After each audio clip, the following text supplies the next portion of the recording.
Shalom, bien-aimés dans le Seigneur, bonsoir.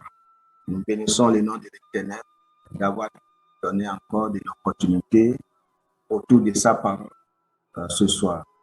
Vous savez, le cœur de Dieu, c'est que l'homme soit vraiment à la place où Dieu a voulu pour l'homme. Donc, c'est le plan de Dieu pour l'homme. Donc, voilà l'idée de Dieu. Et c'est à cause de cette idée que la Bible nous a parlé de comment il a envoyé son Fils unique, Jésus-Christ de Nazareth, pour nous sauver de toutes les difficultés de maladies, etc., de tout ce qu'on appelle malédiction, etc. Maintenant, l'homme que nous sommes, l'homme est, je ne sais pas, quelque part ingrat et l'homme ne reconnaît pas toujours bien. L'homme oublie le passé très vite. L'homme oublie le passé très vite et ça fait que l'égoïsme est rentré dans la vie de l'homme et c'est pitié. Vous voyez? Donc, Dieu veut que nous soyons toujours à ses côtés, que nous soyons ses enfants, que nous soyons dociles. Et c'est cela qui fait que, parce que nous ne sommes pas ce qu'il veut pour nous, ça fait que même si nous sommes évangélistes, nous sommes pasteurs, nous sommes chrétiens, nous avons des difficultés. Vous voyez, nous avons des difficultés. Nous allons lire dans le livre de Deuxième Chronique. Nous allons regarder quelque chose là, dans le livre de Deuxième Chronique, chapitre 7, verset 14. Je lis. Il dit, si mon peuple, regardez, il dit, si mon peuple, il parle d'ici mon peuple. Nous sommes ses enfants, nous sommes son peuple. Et d'ici mon peuple, sur qui est invoqué mon nom, s'humilie, prie et cherche ma face. Et s'ils se détournent de ces mauvaises voies, je les exaucerai des cieux et je lui pardonnerai son péché et je guérirai son péché. Si mon peuple, Dieu parle de son peuple, et à cause de ce peuple, que Jésus-Christ est venu pour racheter ce peuple de la mort, pour racheter ce peuple de la malédiction, pour racheter ce peuple, pour que ce peuple maintenant soit le peuple de Dieu, un peuple vraiment de Dieu. Vous voyez? Mais l'orgueil fait que nous avons boycotté la parole de Dieu, nous avons boycotté la voix de Dieu, nous avons laissé la pensée de Dieu et l'homme suit maintenant sa propre pensée, ce qui fait la destruction de l'homme lui-même, ce qui détruit l'homme lui-même. Ici, je parle à l'homme chrétien comme païen, parce que pour être l'évangile, un pasteur, nous devons connaître sa voix, nous devons le connaître, nous devons faire sa volonté. Tel Jésus l'a fait. Jésus a fait toujours la volonté de son Père. Il n'a jamais fait sa propre volonté. Même si c'est difficile de supporter nos charges, même si c'est difficile de supporter tous les problèmes, les difficultés que nos difficultés, nos charges, Jésus l'a porté jusqu'à la croix. Il est mort pour moi, il est mort pour toi, il est mort pour tous, il est mort pour le monde entier, bien-aimé dans le Seigneur. Il est mort pour le monde entier. Il est mort. Mais l'orgueil remplit le monde. L'égoïste remplit le monde. Vous voyez? Donc, de telle manière que même dans le monde chrétien, il y a le monde païen dans la maison de Dieu. Le monde païen, vrai païen dans la maison de Dieu, de telle manière que ces gens de païens même ne se trouvent pas même dehors. Vous voyez? Et ce qui est horrible, ce qui est vraiment déplorable, parce que, vous savez, nous sommes à la fin de l'année. Nous sommes vraiment à la fin de l'année et que nous devons faire des analyses, nous devons rentrer en nous-mêmes, nous devons voir comment j'ai marché avec Dieu cette année. Cette année, est-ce que vraiment j'ai pu faire la volonté de Dieu? J'ai pu faire ce que Dieu m'a recommandé? et fait ses analyses. Priez, bien-aimé dans ce n'est pas le temps de réjouissance. Vous voyez, ce n'est pas le temps de réjouir. Oui, bonne année, nous avons trouvé la nouvelle année. Tu as trouvé la nouvelle. Quelle vision tu as pour la nouvelle année? Et qu'est-ce que Dieu t'a dit pour la nouvelle année? C'est très important. Et tu ne peux pas avoir une nouvelle vision pour l'année prochaine 2022 lorsque tu n'es pas vraiment en collaboration, lorsque tu n'es pas vraiment soumettre, ou bien c'est soumis à ton Dieu, lorsque tu ne collabores pas avec le Saint-Esprit, lorsque vous n'êtes pas en collaboration, bien-aimé, ça serait difficile. Vous savez, parfois, nous disons que non, j'ai déjà le salut, je connais, donc je connais la Bible, etc. Non, bien-aimé dans le Seigneur, ce n'est pas le fait de connaître la Bible, ce n'est pas le fait de lire la Bible. C'est le fait de le lire et de le mettre en pratique. C'est ce qui est important. Nous lisons la parole de Dieu, nous sommes imbibés dans la parole de Dieu et nous sommes en train de mettre cette parole en pratique. Et c'est ça que Dieu veut. C'est le chemin de Dieu pour vous. Lorsque vous restez dans sa parole et vous mettez sa parole en pratique, bien-aimé, waouh, ça serait vraiment, je ne sais pas comment je vais qualifier votre vie. Je ne sais pas comment je vais qualifier notre vie. Si vraiment nous sommes sur la ligne que Dieu a tracée pour nous. Oui, nous ne sommes pas parfaits, mais chacun de nous doit faire l'effort. Nous devons faire l'effort sur nous-mêmes. La manière où nous disons aux païens dehors là-bas de faire l'effort pour changer, etc. Oui, le pasteur aussi doit faire l'effort. L'évangéliste aussi doit faire l'effort, etc. De jour en jour, la parole de Dieu nous montre des nouvelles stratégies et nous découvrons des choses nouvelles. Quelque chose que j'avais fait hier, ce n'était pas en accord avec la parole de Dieu. Et on se repentit et on se sanctifie à chaque jour que Dieu fait. Voyez, c'est très important, bien-aimé dans le Seigneur. Très, très important. Nous allons regarder quelque chose encore dans le livre d'Ésaïe, chapitre 55. Ésaïe 55, verset 6-7. Ésaïe 55, verset 6 et 7. Regardez, il dit, je vous lis au nom de Jésus, il dit, cherchez l'Éternel pendant qu'il se trouve. Invoque-le tandis qu'il est prêt. Cherchez l'Éternel pendant qu'il se trouve. Invoque-le tandis qu'il est prêt. Il dit que le méchant, le verset 7 dit, que le méchant abandonne sa voie et l'homme d'iniquité ses pensées, qu'il retourne à l'Éternel, qui aura pitié de nous, à notre Dieu, qui ne se lasse pas de pardon. Vous voyez? Ici, moi je crois fermement qu'il parle à ses enfants. Ce n'est pas totalement aux païens qu'on parle ici. Ça nous concerne, ça concerne aussi le païen. Cherchez l'Éternel. Cherchez-les. Bien-aimés dans le Seigneur, cherchez-les. Pendant qu'il se trouve. Invoque-les pendant qu'il est prêt. Combien de temps tu mets pour le chercher? Combien de temps tu l'invoques?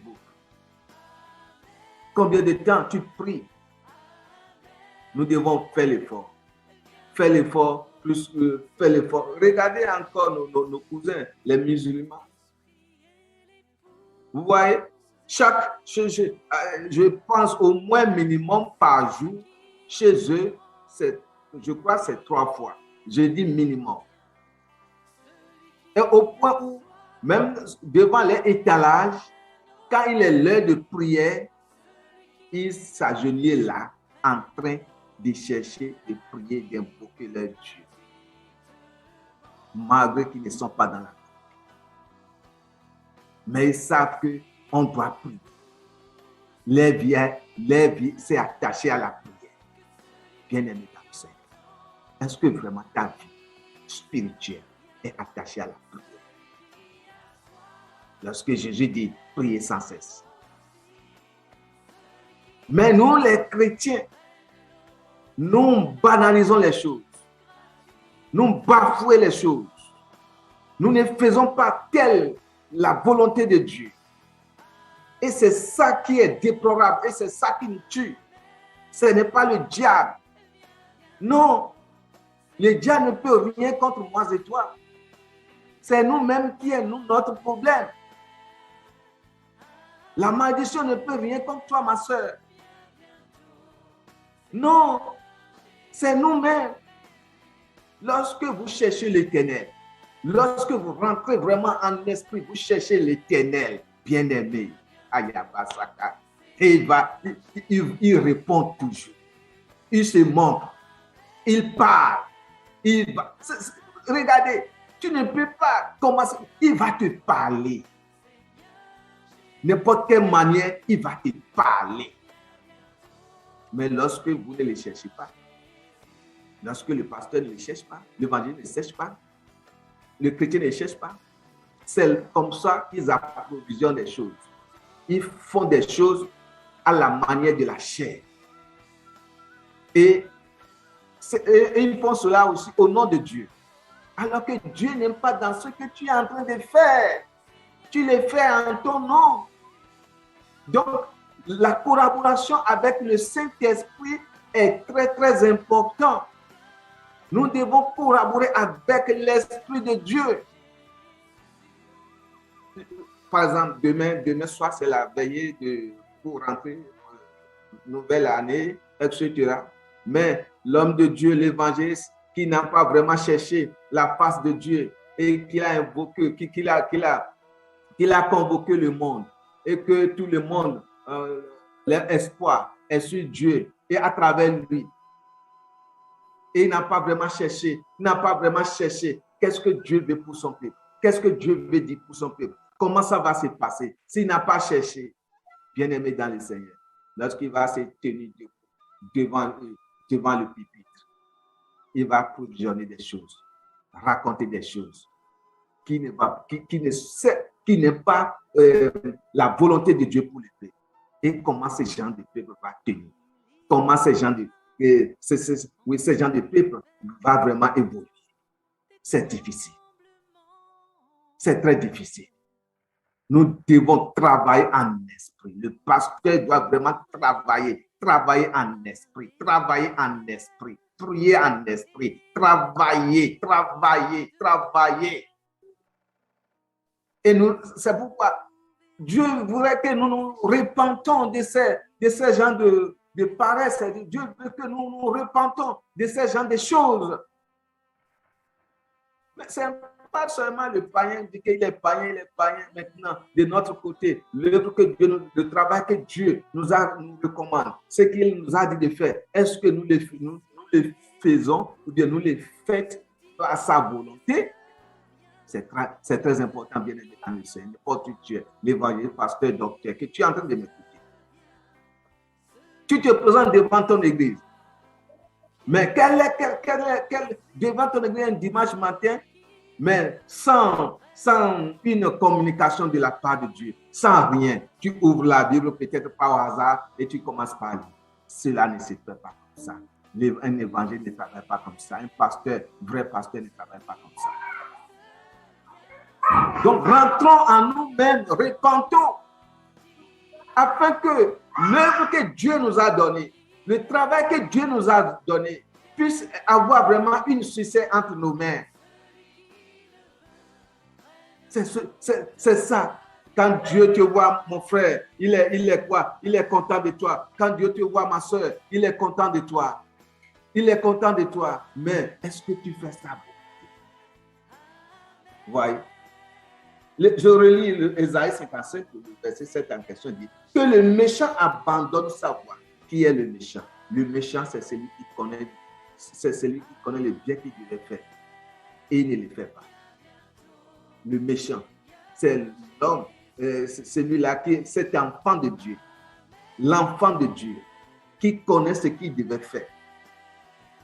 Cet enfant de Dieu qui connaît la volonté de Dieu, qui connaît ce qu'il devait faire, mais ne le fait pas. Il est un méchant. Il est un méchant.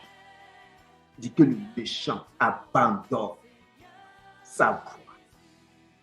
Nous devons regarder en nous-mêmes. Examinons nous-mêmes. Est-ce qu'il n'y a pas ce genre de méchanceté dans notre vie? Nous devons nous dépouiller de cela. Nous devons nous abandonner tout cela. Et cela nous fait du bien auprès du Père. Et que l'homme d'iniquité, ses pensées, et qui tourne à l'éternel. Voyez, qui tourne à l'éternel, qui aura pitié de lui. Dieu veut que nous tournons vers lui. Oui, la plupart des temps, nous prions, on dit que c'est les païens, mais bien aimés dans le Seigneur. Même dans les assemblées de Dieu, dans nos assemblées.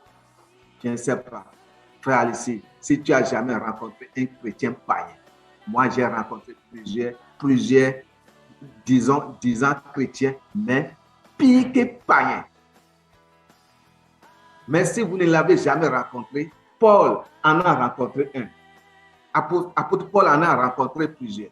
Et je vais vous les lire tout à l'heure dans 1 Corinthiens.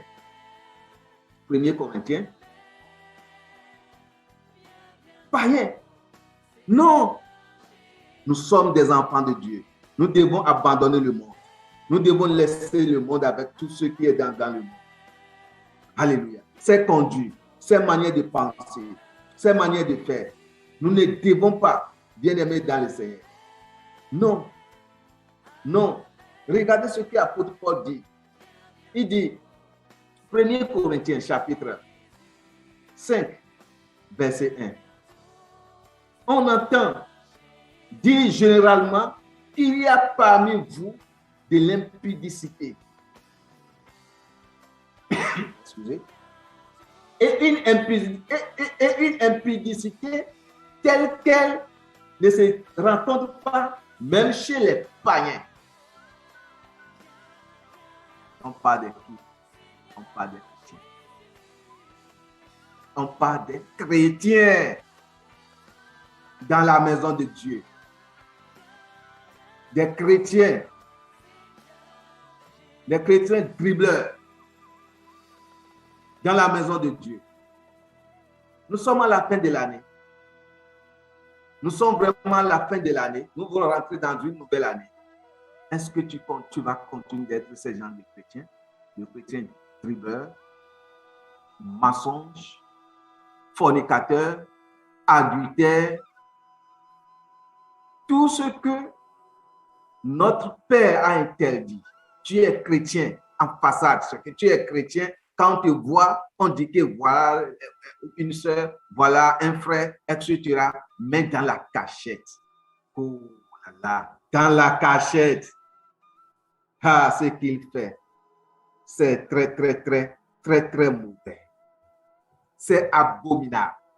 Ce qu'il fait, ce n'est pas bon. Ça sent. Ce qu'il fait.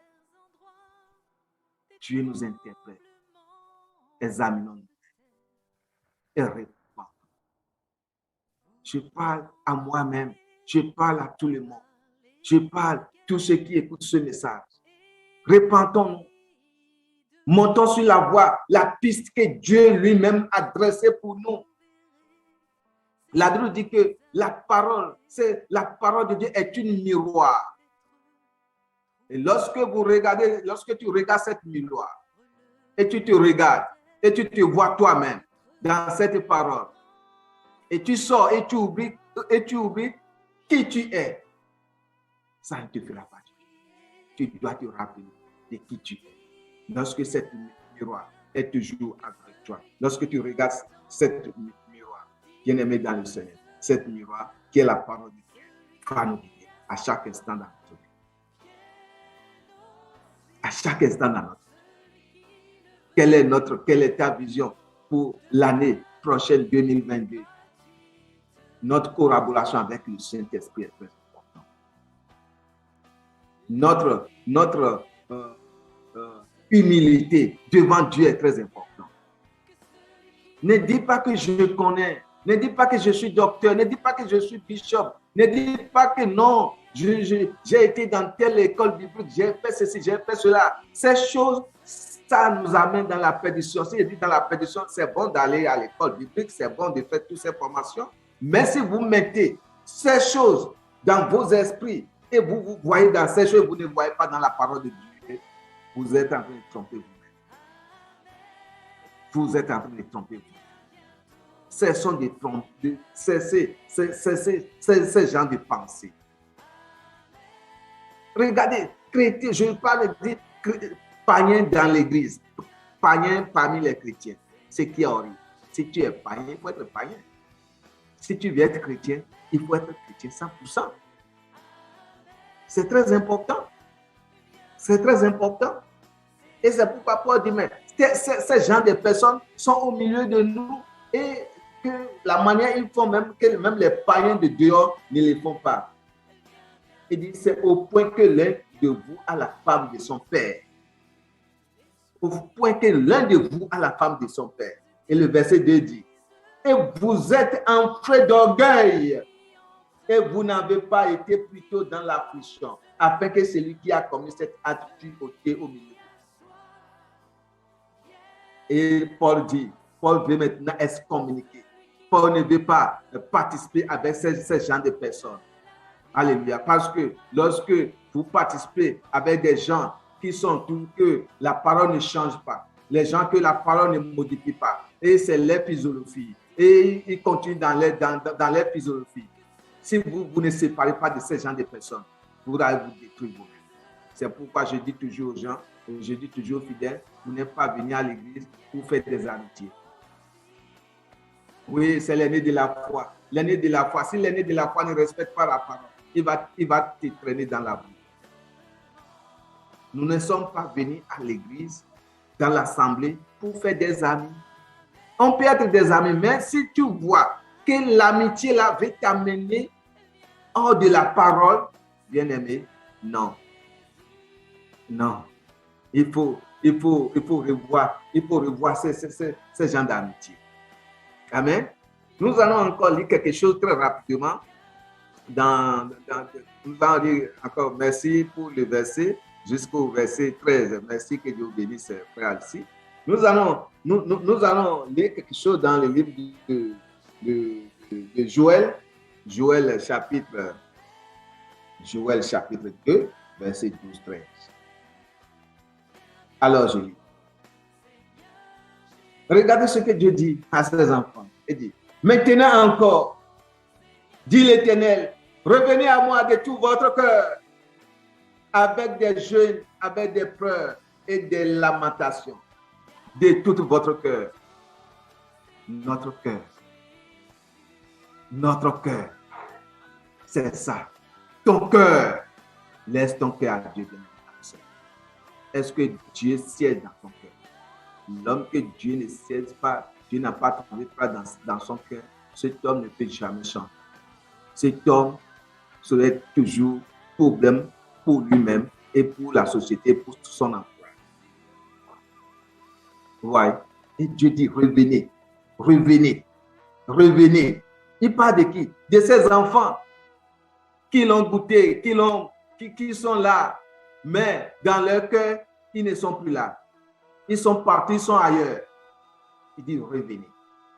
Le verset 13 dit, déchirez vos cœurs et non vos vêtements. Déchirez vos cœurs et non vos vêtements. Votre Dieu. Déchirez vos cœurs et non vos vêtements. Et revenez à l'Éternel, votre Dieu, car il est compatissant et miséricordieux, lent à la colère et riche en bonté. Il se répand des mots qu'il a. Allez. Gloire à Dieu. Gloire à Dieu. Bien-aimé dans le Seigneur. Voilà. Voilà. Nous sommes à la fin de l'année. Dans quelques heures, bien dans demi-journée, je peux dire, nous allons maintenant dans l'année 2022. Est-ce que c'est la manière dont tu as servi Dieu cette année? Avec la médiocrité, avec l'hypocrisie, etc. C'est avec cette manière que tu vas encore rentrer dans l'année 2022. Et tu tu seras en train d'espérer quelque chose de bon, la grâce de Dieu, auprès de Dieu. Non. Rentrons nous-mêmes. Revenons à nous-mêmes. Nous avons encore le temps. Cette nuit, jusqu'à demain, avant minuit, pour prendre ce temps pour se repentir, pour prendre ce temps pour communier avec Dieu, pour prendre ce temps pour embrasser encore le Saint-Esprit, pour prendre ce temps pour dire Seigneur, pardonne-moi de tous mes péchés, pardonne-moi de tout ce que j'ai fait cette année, etc. Et prends ce temps aussi pour évangéliser. Parler de lui à quelqu'un. Parler de lui à quelqu'un. C'est très important. Bien-aimés dans le Seigneur, à cause du temps, nous allons nous arrêter ici. Et que Dieu vous bénisse. Et je crois que le prochain jeudi, c'est l'année prochaine, 2008. Nous allons se rencontrer. Soyez bénis. Frère ici, soyez bénis. Sœur Bial, soyez bénis. Frère Théo, vous êtes bénis. Et tout, David, vous êtes bénis. Vous êtes tous bénis au nom puissant de Jésus. Merci. Shalom, shalom.